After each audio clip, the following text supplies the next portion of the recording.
안녕하세요. 네, 그럼 지금부터 이제 그 2023년도 공인노무사 2차 시험 대비 동차반 경영조직론 시작하도록 할 거고요. 일단 OT는 생략하겠습니다. 어차피 인사관리하고 똑같은 의미를 가지고 있으니까 그냥 자료로 대체하면서 OT는 따로 하지 않을 거고요. 이제 그러면 그 교재 가지고 이제 이런저런 내용들을 좀 살펴보실 거고, 제일 첫 번째 교재 3페이지고요. 3페이지 보시면 제 1장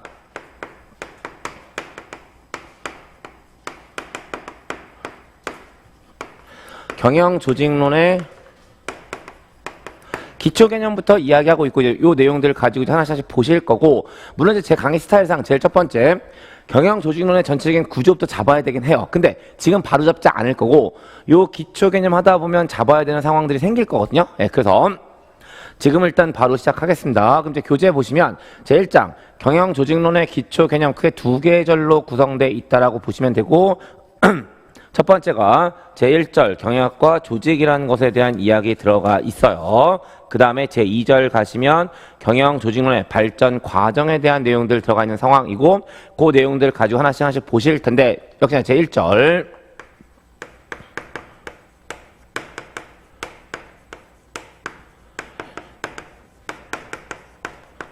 경영학과 조직이라는 것에 대한 이야기 들어가 있고, 역시나 메인은 경영조직론이니까 이쪽에 대한 이야기라고 보시면 되는데, 그 전에 역시 좀 필요한 내용들이 있어서 경영학 자체와 관련된 이야기들을 살짝 할 건데, 지금 이제 역시 동차반이다 보니까 교재는 얘기 전부 싹 다 하진 않을 거고 좀 줄여서 가겠습니다. 이제 어떤 얘기만 먼저 드릴 거냐면, 이 경영은 그 세 가지의 구성 요소를 가지고 있고, 그 세 가지가 인풋, 프로세스, 아웃풋이라는 세 가지 구성 요소를 가지고 있다라고 보시면 되고, 사실 1차 경영학 강의할 때 제 이 얘기는 분명히 드렸어요. 그 다음에 어떤 얘기를 드렸냐면, 이렇게 인풋, 프로세스, 아웃풋의 절차를 진행할 때 계속 영향을 미치는 요소가 있다라는 사실을 말씀드렸죠. 그리고 그걸 우리는 뭐라고 이야기할 거냐면 경영 환경이라고 할 거란 사실도 말씀드렸고, 이게 이제 그냥 경영의 가장 기본적인 개념이라고 보시면 되는데, 이 밑단에 대한 얘기들이 좀 필요해서 이야기를 끄집어내는데, 어쨌든 경영은 인풋과 아웃풋 사이의 관계가 되는데, 이걸 판단하는 가장 대표적인 원리 두 가지가 정리가 돼야 돼요. 그리고 그 원리 두 가지가 바로 뭐냐면, 인풋의 관점에서 경영의 원리를 파악하는 효율성이라고 하는 것과, 아웃풋 관점에서 경영의 원리를 파악하는 효과성 또는 유효성이라고 하는 것이 있다라고 보시면 되고, 이 효율성과 효과성에 대한 개념들 정리하시면 되는데, 그냥 바로 던질게요. 효율성이라는 것은 자원의 활용 정도를 의미하고, 조직의 내부에서 평가되고 단기적인 생존과 관련돼 있고요. 효과성이라는 것은 조직 목적의 달성 정도 또는 고객 만족의 달성 정도를 의미한다고 보시면 되고, 조직 외부에서 평가가 되고 조직의 장기적인 생존과 관련돼 있다라고 보시면 되거든요. 근데 이제 6가지 필요한 내용들인데, 이렇게 효율성과 효과성이 있을 때 뭐가 더 중요할까? 일단 둘 다 중요합니다. 효율성도 중요하고 효과성도 중요해요. 근데 지금부터입니다. 효율성과 효과성 둘 다 중요하긴 한데, 어떤 얘기를 해볼 수는 있을 것 같으냐면, 둘 다 중요하다는 전제 하에서 상대적으로 어느 쪽이 더 중요한지는 이야기해 볼 수 있을 거고요. 경영학은 기본적으로 둘 다 중요하다는 전제 하에서 이쪽을 더 중요하게 생각하는 사고방식을 가지고 있다는 거고, 이게 어떤 의미까지도 확장이 돼 버리긴 하냐면, 효과성은 효율성을 품는다는 의미까지도 이야기할 수 있어요. 요 논리 가지고 나중에 뒤쪽 가서 분명히 할 얘기 있을 거예요. 다시 효율성과 효과성 둘 다 중요하긴 한데, 둘 다 중요하다는 전제 하에서 상대적으로 효과성이 더 중요하다라고 보시면 되고, 그런 관점에서 효과성, 효율성을 품고 있다는 느낌까지 가져간다라고 말씀을 드리고 있는 겁니다. 요게 이제 경영의 기본적인 원리에서부터 언급하는 내용들이 되는데, 요걸 이제 이론으로 가다듬고 있는 것이 있다라고 보시면 되고, 그게 바로 버나드의 조직 균형론이라는 것이 된다라고 보시면 되고, 역시나 1차 경영학 때 제가 한번 얘기한 적이 있는 내용이긴 한데, 어떤 내용 이야기 드렸냐면, 조직의 목적은 존속과 발전이라고 말씀을 드렸고요. 그럼 이제 조직은 이 존속과 발전이라는 목적을 달성하기 위해서 뭔가 해야 되는데 조직은 개념은 존재하지만 실체가 없기 때문에 직접 할 수 없으니까 뭘 이용할 거냐면 조직을 구성하고 있는 조직 구성원을 활용할 거다라고 하는데 이 안에서 조직과 조직 구성원 사이의 관계가 성립을 해야 된다고 말씀을 드렸죠. 그리고 어떤 관계가 성립을 해야 되냐면 조직은 조직 구성원에게 유인 또는 보상 또는 만족을 주면 되고 그러한 유인을 받은 조직 구성원은 조직의 목적을 달성하기 위해서 공헌 또는 기여라는 것을 해야 된다고 말씀을 드렸는데 이 유인과 공헌 사이가 성립하고 유인과 공헌 사이의 관계가 성립하고 있는 것을 조직 균형이라고 한다는 사실 다시 한번 떠올려 드리는 거고요. 그 다음에 한 가지만 더 언급해 드립니다. 근데 이러한 버나드의 조직 균형론은 몇 가지의 기본 요소가 있다라고 말씀을 드렸고요. 그 1차 때 말씀드린 거죠. 지금 경조선 얘기하지 않은 거고요. 세 가지의 기본 요소가 있는데 그 세 가지 기본 요소가 바로 뭐냐면 공통 목적, 의사소통, 공헌하고자 하는 의지가 된다는 사실을 말씀드렸고 이 정도 내용들을 가지고 있었던 것이 버나드의 조직 균형론이 되는데 이게 이쪽과 어떻게 연결이 되는지를 잠깐 말씀드리면 일단 조직은 조직의 목적을 달성할 거예요. 그 조직 구성원은 조직 구성원 나름대로의 목적을 달성할 텐데 조직의 입장에서 조직 구성원은 어떤 의미를 가지고 있을 거냐면 자원의 의미를 가지고 있겠죠. 결국 조직의 목적을 달성하는 측면이 효과성이라면 조직 구성원의 목적을 달성하는 측면은 효율성이 된다라고 보시면 되고 근데 그 둘 사이에 공통된 목적을 가지고 있으니까 결론적으로 효율성과 효과성을 둘 다 추구해야 된다는 의미를 가지고 있다라고 아까 말씀을 드린 거고 거기에 추가적으로 얘가 더 상위적인 의미를 가지고 있기 때문에 효과성은 효율성을 품어간다는 사실 정도까지 여기까지만 가지고 일단 경영학과 관련된 내용들을 이야기할 거고요. 이제 거기서부터 조직에 대한 이야기들을 끄집어내는 거고 그 조직에 대한 이야기를 끄집어내면서 이것저것 쭉 끌고 가면서 목차도 잡지 않을 거 뒤에 때문에 쭉 끌고 갈 겁니다. 그럼 보세요. 일단 뭐부터 이야기가 돼야 될 듯 하냐면 조직이 정의가 돼야 될 거예요. 그런데 이 조직이라고 하는 거 개념적으로 복잡하진 않아요. 일반적으로 딱 세 가지 조건이 충족되면 된다라고 이야기하는 거고 그 세 가지 조건이 뭔지를 정리해 놓으시면 되는데 제일 첫 번째 2명 이상의 사람으로 구성이 되어 있어야 돼요. 만약에 1명이면 우린 그걸 조직이라고 하는 것이 아니라 개인이라고 하겠죠. 그래서 조직은 일단 2명 이상의 사람이 존재해야 되고 그 다음에 이 2명 이상의 사람들은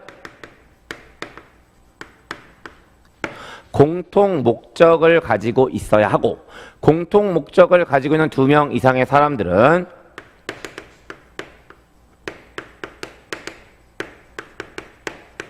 지속적인 상호작용을 할 때 우린 그 주체를 조직이라고 한다라고 보시면 되고 사실 이 얘기 제가 1차 경영학 강의할 때 똑같이 말씀을 드렸는데 여기서 얘네들을 물어 뜯어서 나머지 내용들을 정리를 하시는 거죠. 그럼 보세요.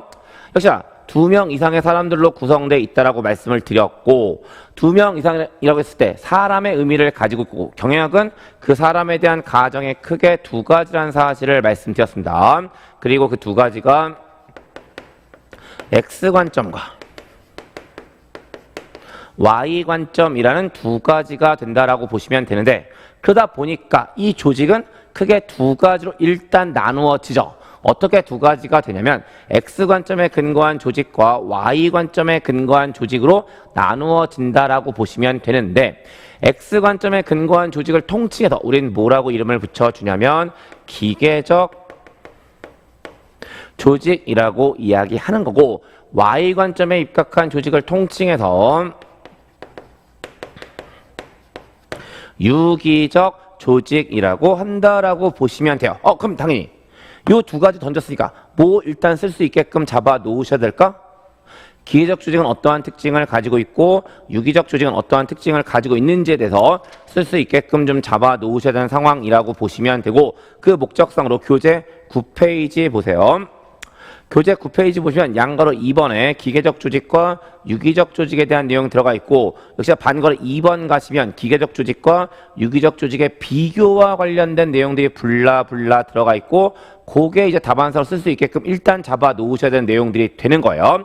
근데 역시나 답안 작성의 팁 형태로 한 가지만 말씀을 드리면 이 두 개를 비교하는 거잖아요. 근데 여러분들 그 뭔가 비교하는 형태의 답안지를 쓸 때 여기에 국한된 게 아니고요. 뭐든지 간에 경영학적으로 뭔가 비교하는 내용의 답안지를 쓸 때 써야 되는 표현 형태는 정해져 있습니다. 일단 뭐부터 써야 될까?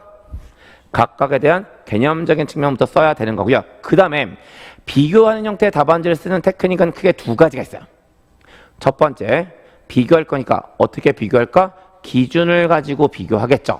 그래서 그 기준을 베이스로 기계적 조직은 어떻고 유기적 조직은 어떻고 하는 형태, 그런 형태의 답안 작성하는 형태가 한 가지 있고요. 또 한 가지, 이제 두 가지를 비교하는 형태가 되는 거니까 둘 다 완벽하지 않을 테니까 각각이 가지고 있는 장점과 단점의 형태를 가지고 답안을 쓰신 형태가 있습니다. 다시 한 번 더 얘기 드려요.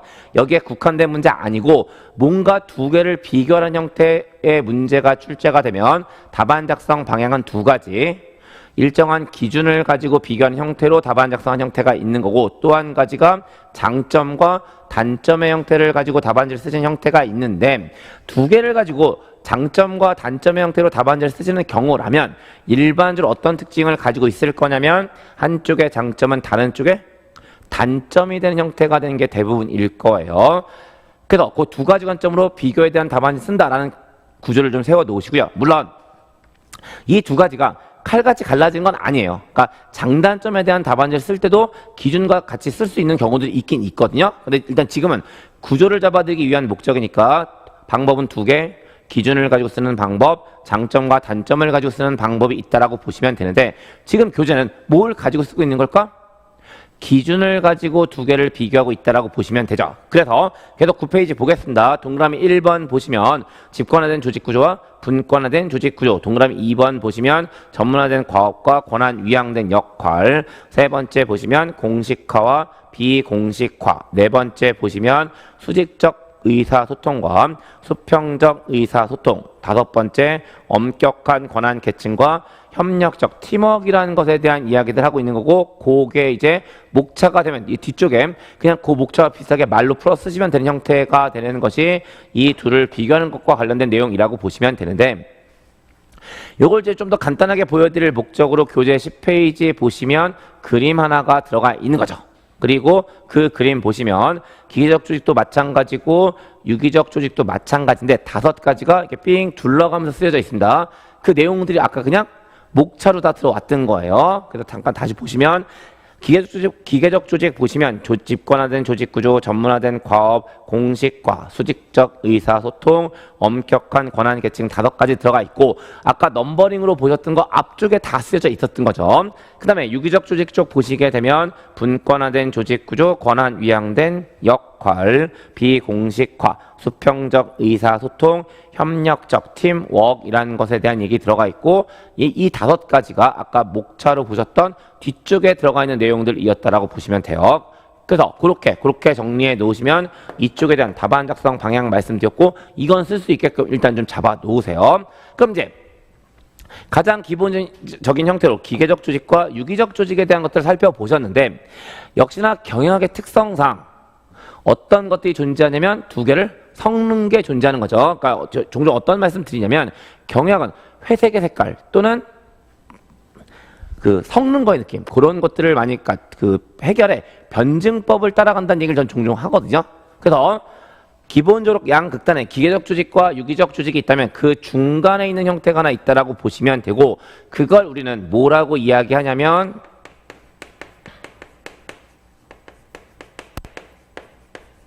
양면형 조직 또는 양손잡이 조직이라고 한다라고 보시면 되고, 그래서 교재 11페이지 보시면 박스 안에 양면형 조직 또는 양손잡이 조직에 대한 내용들이 블라 들어가 있고, 사실 이건 요대로 한번 기출이 됐던 내용이긴 해요. 그리고 그렇게 잡아드리면 2인 이상을 물어 뜯어서 정리하시는 내용들 전부 다 말씀을 드렸고, 그 다음에 이제 이 공통 목적을 뜯어서 어떤 내용을 보시게 되냐면 각 개인들이 목적을 가지고 있는데 공통된 목적을 가지고 있다면 그게 바로 뭐로 발현이 될 거냐면 조직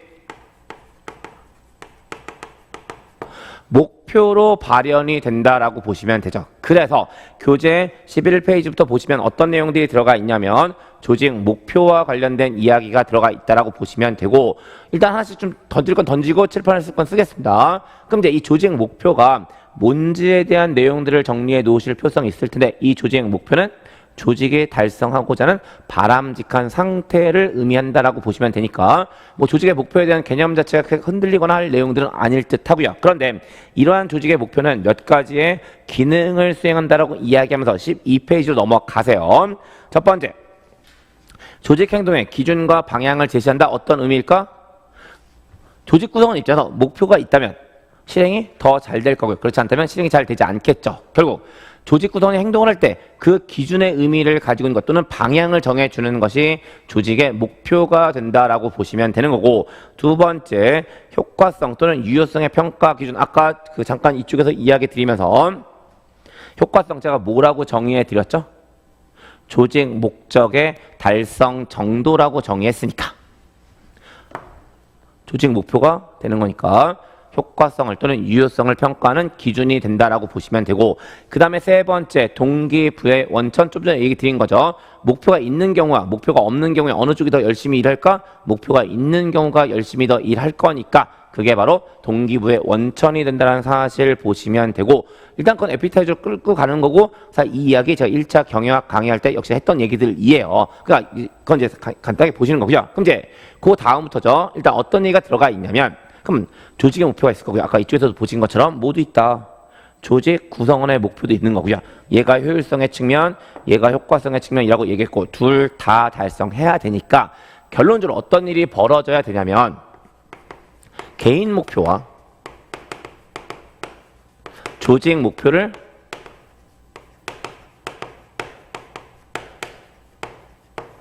일치 또는 통합시키는 것은 분명한 의미를 가지고 있는 거예요. 그리고 그것 때문에 어떤 내용이 들어가 있다라고 보시면 되냐면, 교재 보시면 목표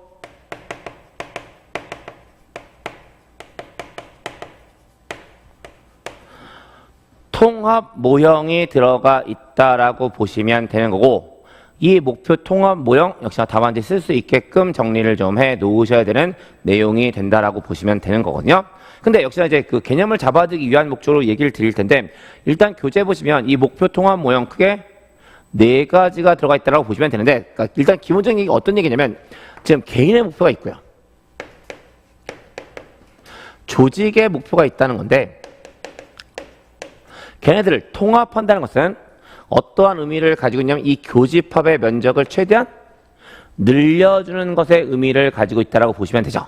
그랬을 때 교재에서 얘기하는 일반 모형은 다른 게 아니라, 개인 목표와 조직 목표는 일단 교집합을 가지고 있어야 한다는 것, 그게 바로 일반 모형의 의미가 된다라고 보시면 돼요. 그 다음에 두 번째, 교환 모형이라고 하는 거고요. 그 교환 모형은 어떤 의미를 가지고 있냐면, 개인과 조직이 뭔가 주고받으면 된다는 의미를 가지고 있습니다. 근데 오늘 전 여러분들에게 이 교환 모형을 보여주는 가장 대표적인 이론 하나를 이미 정리하셨죠. 버나드의 조직 균형론이요. 저 버나드의 조직 균형론이 교환 모형을 보여주는 가장 대표적인 사례가 된다라고 보시면 되고, 일반 모형과 교환 모형은 그렇게 정리해 놓으시면 되세요. 그 다음에 역시나 우리의 목적은 이 교집합을 늘리는 겁니다. 교집합을 늘리는 거예요. 근데 이 상황에서 교집합을 늘리는 방법은 크게 두 가지가 있겠죠. 첫 번째, 조직의 목표가 변화되는 것이 아니라 개인의 목표를 조직의 목표 쪽으로 이동시키는 방법이 있을 거예요. 그럼 이제 이게 이렇게 될 거니까 점점 넓어지겠죠. 또 한 가지 방법은 조직의 목표를 개인의 목표 방향으로 이동시키는 방법도 있을 겁니다. 그랬을 때 개인의 목표를 이동시키는 모형을 사회화 모형이라고 하는 거고, 조직의 목표를 이행시키는 것을 수용 모형이라고 한다라고 보시면 돼요.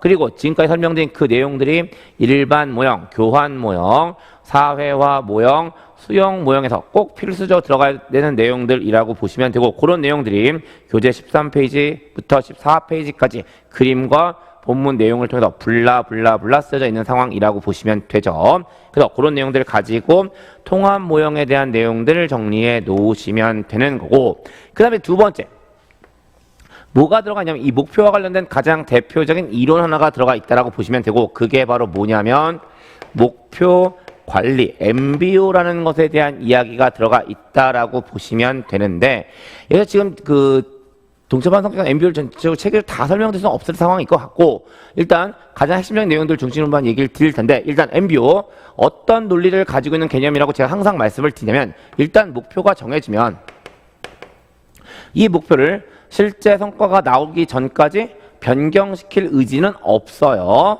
일단 목표를 정해 놓는다는 거고요.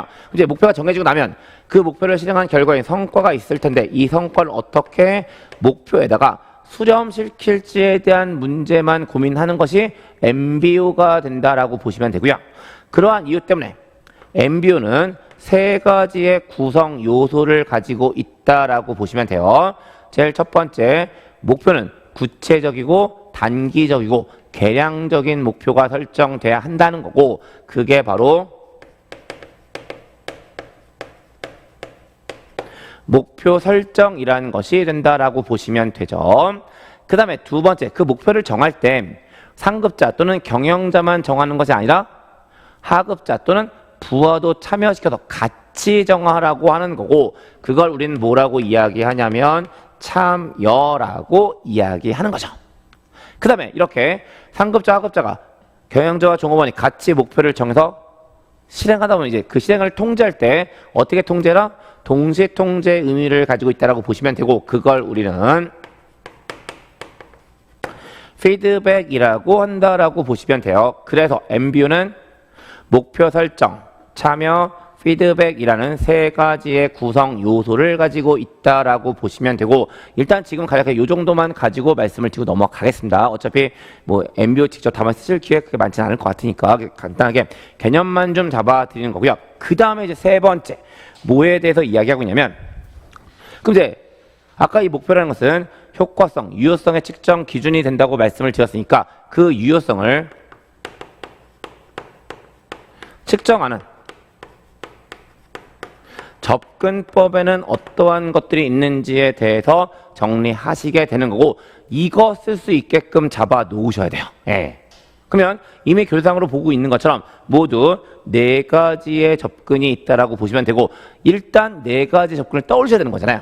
그리고 그 네 가지 접근 물론 단순하게 외워서 떠올리려고 하시겠지만 단순하게 외우시면 뒤에 내용을 못 쓰시는 거잖아요. 그러니까 이해를 하고 떠올리시면 내용을 쓸 수 있기 때문에 이해를 좀 잡아 드릴 텐데 사실 설명 다 했어요. 이거 뭐 때문에 설명 다 했다고 말씀을 드리냐면 다시 앞으로 가요. 경영은 인풋, 프로세스, 아웃풋으로 구성되어 있다라고 말씀드렸고 거기에 환경이 영향을 미친다라고 이야기한 거죠. 이게 바로 효과성을 측정하기 위한 네 가지 접근이라고 보시면 되는데 제일 첫 번째 인풋, 프로세스, 아웃풋, 환경 중에 뭘 가지고 측정할 수 있을까? 인풋을 가지고 측정할 수 있는 거예요.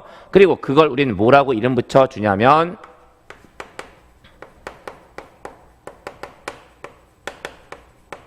자원기준 접근이라고 하는 거고 이렇게 잡아가면 자원기준 접근이 뭔지에 대한 개념 어렴풋이 떠오르게 돼버리는 거죠. 그 다음에 두 번째 아까 프로세스 있었으니까 그 프로세스의 관점에서 효과성을 측정하는 것을 내부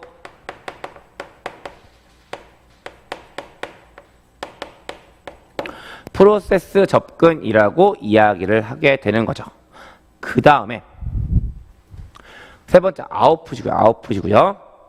이 아웃풋 어떤 의미를 가지고 있는지를 다시 한번 그러니까 역시 1차 경영 때에서 얘기 드렸는데 다시 한번 떠올려 드립니다. 기업은 아웃풋을 만들 거고요. 만들어서 팔 거예요.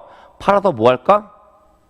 목적을 달성한다고 말씀드렸죠. 결국 아웃풋은 뭐와 관련돼 있다라고 보시면 되냐면 조직의 목표 자체와 관련돼 있다라고 보시면 되고 그러한 형태의 접근법을 뭐라고 표현하게 되냐면 목표 접근이라고 표현하게 되는 거죠. 결국 인풋, 프로세스, 아웃풋에 대한 내용들을 이야기한다라고 보시면 되고 이제 나머지 뭐 하나 남았을까? 경영 환경 남아 있는 거죠. 그리고 그 경영 환경을 뭐라고 표현하고 있냐면 전략적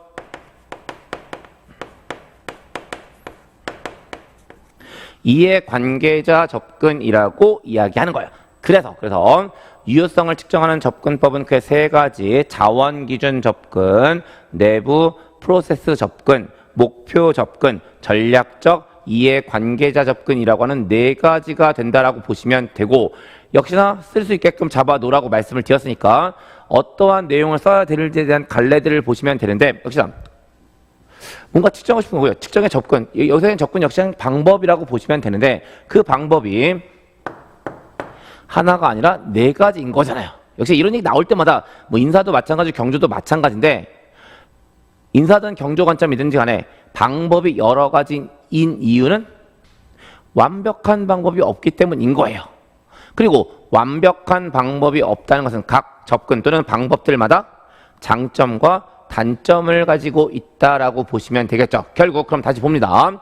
이 네 가지 접근에 대한 목차 잡고 나시면 그 밑에다가 딱 두 꼭지에 대한 이야기만 쓰세요라고 저는 말씀드릴 거거든요. 그 두 꼭지, 첫 번째 뭘까?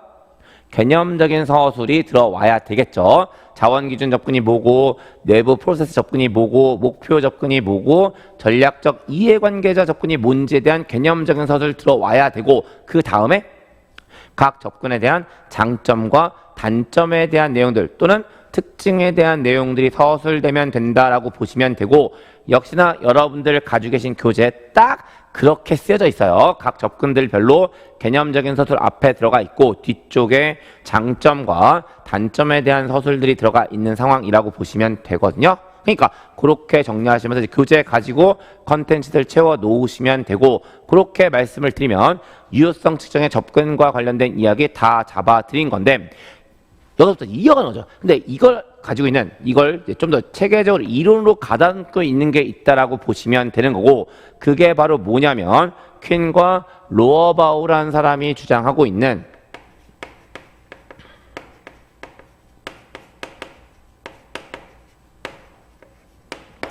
경쟁적 가치 모형이라고 하는 거고, 역시 이런 구조를 가지고 있다 보니까 퀸의 경쟁적 가치 모형 역시 답안 작성이 가능하도록 잡아 놓으시면 되는데, 역시 뭔가 머릿속에 떠오르는 게 있어야 답안 작성을 하실 테니까 뭐가 가장 근거가 된다라고 보시면 되냐면 교재 17페이지 보세요. 교재 17페이지 보시게 되면 경쟁적 가치 모형이라는 관점에서 그림 하나가 들어가 있고, 그 그림이 정리가 되면 일단 답안 작성의 목차가 만들어지는 겁니다. 그럼 이제 잠깐 보시면 퀸과 로어버의 경쟁적 가치 모형 보시면 크게 두 가지의 기준을 쓰고 있어요. 어떤 기준 두 가지를 쓰고 있냐면 내부 지향적인지 외부 지향적인지, 세로 방향으로 유연성을 추구하는지 통제성 또는 안정성을 추구하는지를 가지고 가치를 모두 네 가지로 보고 있는 거죠. 그럼 당연히 일단 뭐가 정리가 돼야 될까? 각각 영역에 들어가는 이 명칭들이 이건 어쩔 수 없이 외워져야 되는 거죠. 그럼 이제 하나씩 보겠습니다. 유연성을 강조하고요. 내부 지향성을 강조하는 측면을 인간관계 접근이라고 하는 거고, 내부 지향적이면서 통제성 또는 안정성을 추구하는 측면을 내부 프로세스 접근, 그 다음에 외부 지향적인 측면에서 유연성을 강조하는 경우를 개방 프로세스 접근, 마지막으로 외부 지향적인 측면에서 통제성 또는 안정성을 추구하는 접근법을 합리적 목표 접근이라고 한다라고 보시면 돼요. 다시 돌아갑니다. 그럼 이제 경쟁적 가치 모형을 답안으로 쓰시는 경우라면 목차가 잡아져야 될 거고, 그 목차가 뭐란 얘기를 드리고 있냐면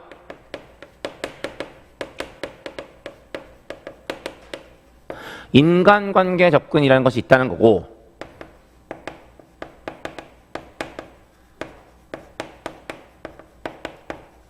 내부 프로세스 접근이라는 것이 있고요.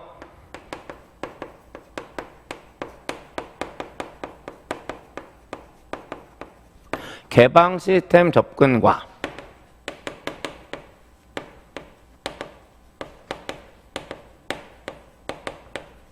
합리적 목표 접근이라고 하는 네 가지가 목차로 잡혀진다는 사실을 이야기하고 있는 거예요.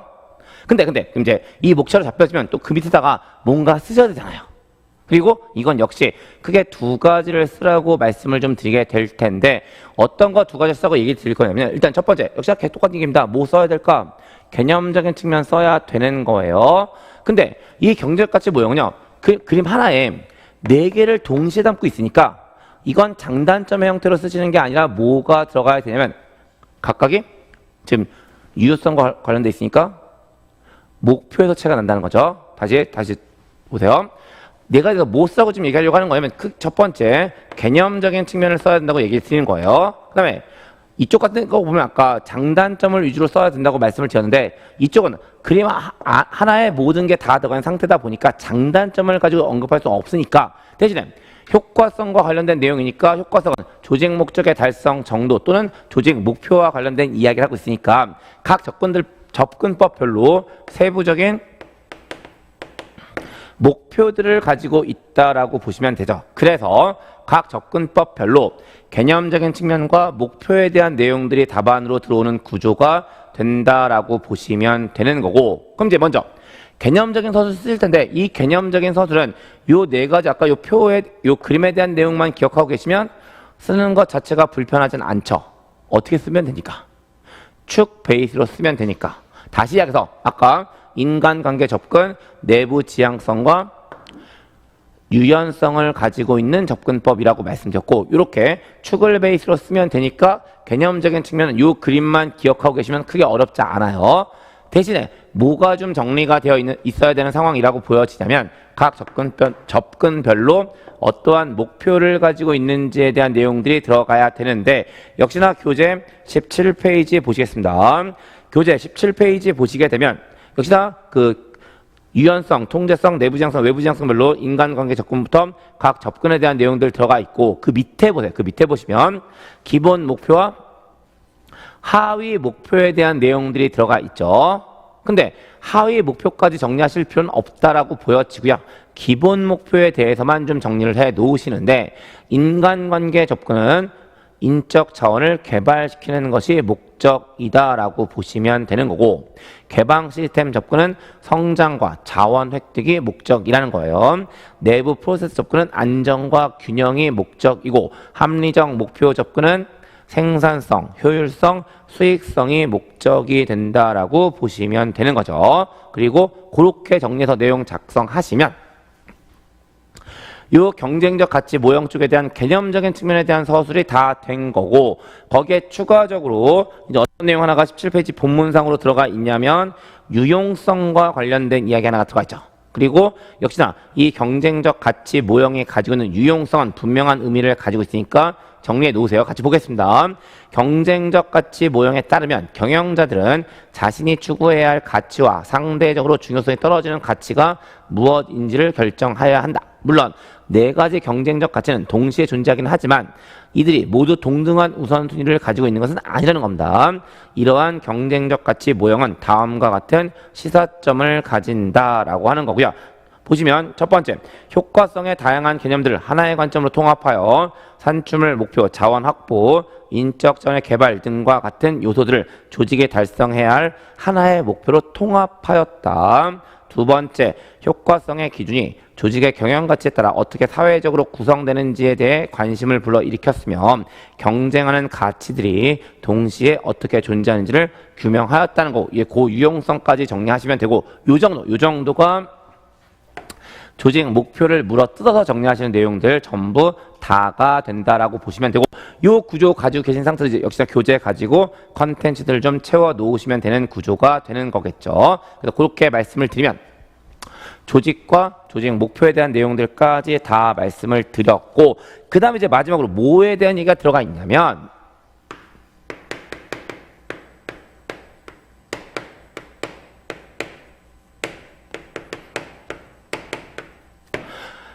조직 연구에 대한 접근에 대한 내용들이 들어가 있고요. 요거 이제 설명하면서 그 어떤 내용들을 드릴 거냐면 이제 우리가 앞으로 경영 조직을 해 나가야 되는데 그 경영 조직을 해 나가는 데 있어서의 구조를 좀 잡아 드리려고 하는 겁니다. 근데 하나씩 보겠습니다. 일단 조직 연구니까 조직이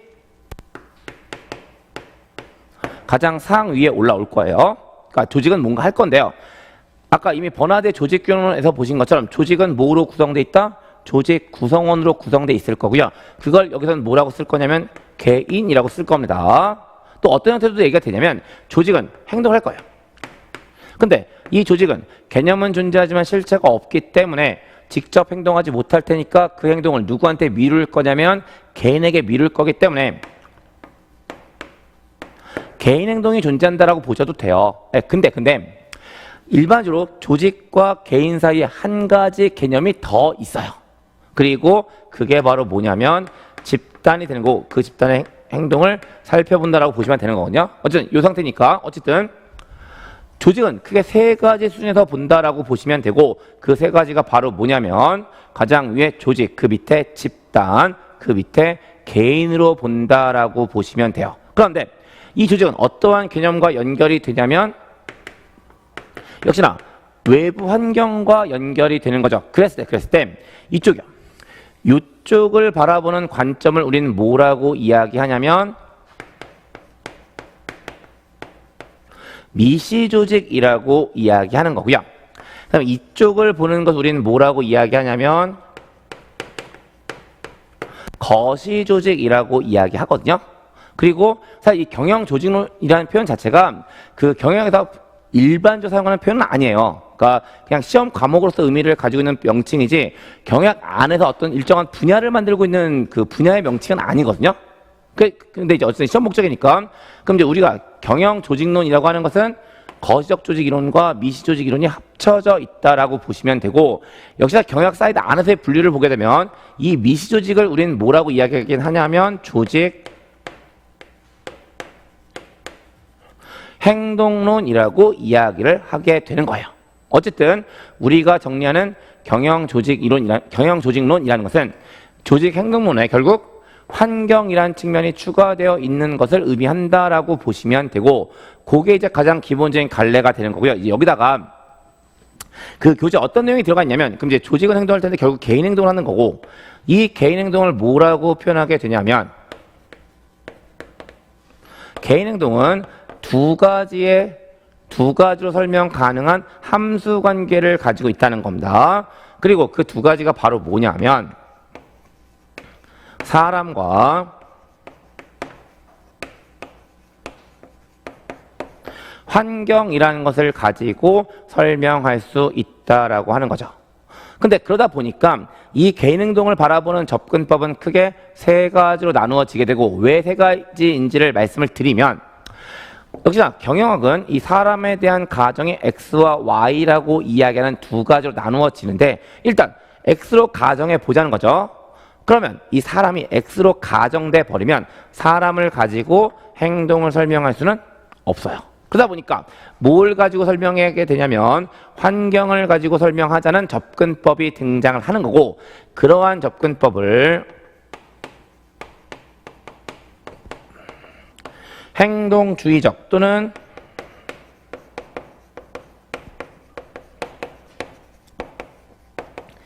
강화적 접근법이라고 이야기를 하게 되죠.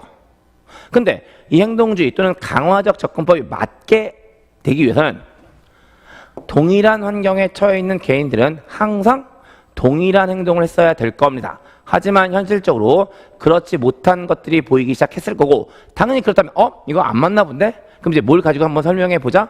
사람을 가지고 설명해 보자라는 접근법이 등장을 한 거죠. 그리고 그러한 접근법을 우리는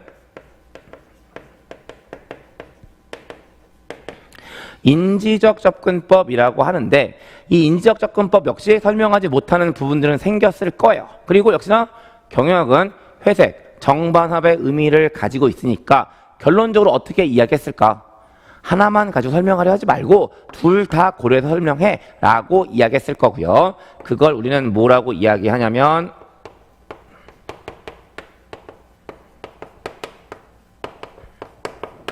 절충적 접근법이라고 한다라고 보시면 되죠.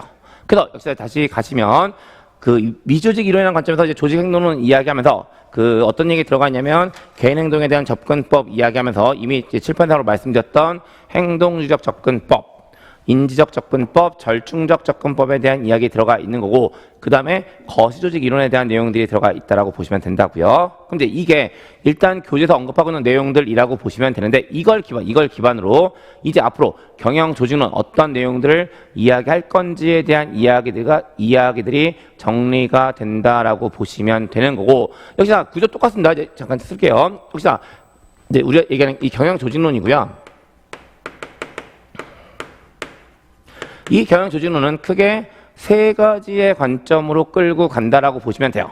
그리고 이미 앞에서 보시는 것처럼 그 세 가지 어떤 관점을 가지고 있는 걸까?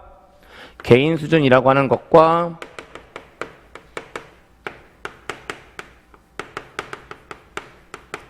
집단 수준이라고 하는 것과 조직 수준이라고 하는 세 가지로 나누어진다라고 보시면 되거든요. 근데 이게 이제 시험 목적에서 어떤 특징들을 좀 가지고 있냐면 아까 이쪽이 미시 조직 이론이라고 말씀드렸고 과목 명칭으로 조직 행동론이라고 말씀을 드렸죠. 그리고 거기에 환경이 추가된 것이 경영 조직론이라고 보시면 되는데 그러다 보니까 조직 행동론의 관점에서는 어느 쪽이 가장 중요하냐면 개인 수준이 제일 중요해요. 그 다음에 어느 쪽이 가장 덜 중요하냐면 조직 수준이 덜 중요하거든요. 근데 우리가 시험 준비에 대한 경영 조직론은 여기와 여기를 결합하고 있는 내용들을 이야기하고 있으니까 세 개 중에 어느 쪽이 제일 중요할까? 경영 조직론은 조직 수준 쪽이 제일 중요하고요. 오히려 개인 수준 쪽이 덜 중요한 모양새를 가지고 있다고 보시면 돼요. 하지만 구조상으로 개인 수준, 집단 수준, 조직 수준이라고 하는 구조가 달라지진 않으니까 그 구조들을 가지고 내용들을 좀 보시면 되는 거고요. 그 다음에 그 안에 들어가서 이제 어떤 내용들이 들어가 있는지를 보시면 되는데 먼저 개인 수준이고요. 역시나 개인 수준은 개인 자체를 보는 의미를 가지고 있고 이제 어떤 주제들을 이야기할 거냐면 역시나 개인 자체를 보기 위한 관점, 성격에 대한 얘기할 거고 가치관에 대한 이야기 할 겁니다. 그 다음에 감정에 대한 이야기도 좀 할 거고요. 스트레스에 대한 얘기도 할 거고 이제 역시 가장 핵심적인 것은 지각에 대해서 이야기할 거고 그 다음에 학습에 대해서 이야기할 거고 태도라는 것에 대해서 이야기가 되는 거죠. 그리고 제가 1차 경영학 강의할 때도 말씀을 드렸지만 지각, 학습, 태도는 가급적이면 연결시켜 놓자라는 사실을 말씀드렸어요. 그 다음에 아까 얘기 드렸지 여기에 추가적으로 이제 감정도 얘기할 거고 스트레스 같은 것들도 이야기할 거고 뭐 능력 같은 것들 얘기할 기회도 있을지 모르겠습니다. 그 다음에 이제 마지막으로 뭐 이야기할 거냐면 동기 부여라는 것에 대해서 이야기가 될 거고 이러한 것들을 다루고 있는 것이 개인 수준에서의 접근과 관련된 이야기들이라고 보시면 돼요. 그 다음에 집단 수준 쪽 넘어가서는 어떤 내용들을 이야기하게 될 거냐면 역시나 개인을 이야기하다가 집단으로 바뀌었으니까 집단 자체와 관련된 내용들을 정리할 목적으로요. 집단 행동이란 제목을 가지고 이런저런 이야기들을 좀 드릴 겁니다. 근데 사실 그 개인을 이해하는 것과 집단을 이해하는 것의 가장 큰 차이점? 상호작용과 관련돼 있어요. 그러니까 사실 집단 수준에서 행동이라는 관점에서 가장 중요한 건 상호작용을 이해하는 거거든요. 근데 그 상호작용들 중에 좀 자잘한 것들은 이쪽에 다시 얘기할 거고요. 그 중에 이제 가장 굵직한 거 두 가지가 있는데 그 두 가지가 바로 뭐냐면 커뮤니케이션, 의사, 소통이라는 것이 있고요. 또 한 가지가 집단 의사 결정이라는 것이 있는데 이 두 가지는 따로 빼서 이야기를 할 거예요. 그래서 두 번째 가서 의사소통과 집단 의사결정이라는 것에 대한 얘기들을 드릴 거고 그 다음에 역시나 집단 수준에서 가장 중요한 건 예라고 보시면 되는데 아까도 말씀드렸지만 개인을 이해하는 것과 집단을 이해하는 것의 가장 큰 차이점 상호작용이에요. 그럼 이제 2명 이상의 사람이 모여서 지속적인 상호작용을 하게 되면 그 안에서 꼭 벌어지는 현상이 있어요. 뭐가 잡히냐면 서열이 잡히고요. 그렇게 서열이 잡히면 집단 행동들은 집단 구성원들이 십시일반에서 움직이는 것이 아니라 한 사람이 주도하죠. 그리고 그 사람이 바로 누가 되냐면 넘버원 리더가 되는 거예요. 결국 집단 수준에서 행동을 살펴본다는 것은 누구를 이해하는 것이 너무나 중요한 의미를 가지고 있냐면 리더를 이해하는 것이 너무나 중요한 의미를 가지고 있고요. 그래서 리더십에 대한 내용들이 정리가 된다라고 보시면 되죠. 그래서 결론적으로 집단 수준에서의 접근이라는 관점에서는 집단 행동, 의사소통과 집단 의사결정, 리더십이라는 주제들을 가지고 이야기가 된다라고 보시면 돼요. 그 다음에 세 번째, 조직 수준에서는 어떤 일이 벌어지냐라는 건데, 경영조직론 관점에서는 가장 중요하다고 이야기했으니까 얘는 좀 더 세부적으로 끌고 가는 거고, 그래서 두 가지의 내용으로 나눠져 있어요. 그럼 일단 집단을 이야기하다가 조직으로 바꿨으니까 이 조직이 만들어지는 것부터 이야기가 돼야 될 거고, 그래서 어떠한 내용들이 이야기가 되고 있냐면 조직 설계라는 것에 대해서 이야기를 하게 되는 거죠. 근데 조직 순에서 행동을 이해할 때 조직 설계만 가지고 이야기할 수 있는 건 아니잖아요. 그 외에 다른 것들도 좀 이야기해야 될 거고, 그 목적상으로 조직 과정이란 용어를 쓰고 있는데, 이 조직 과정이라는 관점에서 가장 기본적으로 두 가지가 정리가 된다라고 보시면 되죠. 그리고 그 두 가지가 바로 뭐냐면 조직 문화라고 이야기하는 것과 조직 개발이라고 하는 것이 정리가 된다라고 보시면 되고, 요게 우리가 시험 목적성으로 정리하시는 경영 조직론의 가장 기본적인 갈래, 구조가 된다라고 보시면 돼요. 그래서 2장, 3장, 4장, 5장으로 나눠져 있다라고 보시면 되거든요. 근데 역시 가지고 계신 교재 보시면 챕터가 5개가 아니라 하나가 더 들어가 있죠. 다른 건 아니고 역시나 시험을 보셔야 되는 분들이니까 소위 얘기해서 이제 이런 논리적인 측면 말고 좀 이추적인 측면들을 좀 정리해야 될 것들이 있을 거라는 거죠. 그리고 그런 것들 때문에 기타 경영 조직론과 관련돼 있는 주제들이란 제목을 가지고 몇 가지가 더 얹어 있는 모양새가 된다라고 보시면 되고, 그래서 이제 거기에 기타 주제까지 얹어가면 이게 바로 시험 목적상 경영 조직론을 정리하시는 전체적인 구조가 된다라고 보시면 되고, 그 말씀까지 드리면서 조직 연구에 대한 접근에 대한 이야기들까지 다 말씀드린 거고, 여기까지가 제1절 경영학과 조직 안에 들어가 있는 내용들 전부 다라고 보시면 될 듯 하네요. 그리고 일단 여기까지 말씀드리면서 제1절 끝났으니까 제2절 시작하기는 좀 애매한 상황이라고 보여지니까 일단 여기까지 말씀드리고요. 잠시 쉬었다가 제2절 넘어가겠습니다.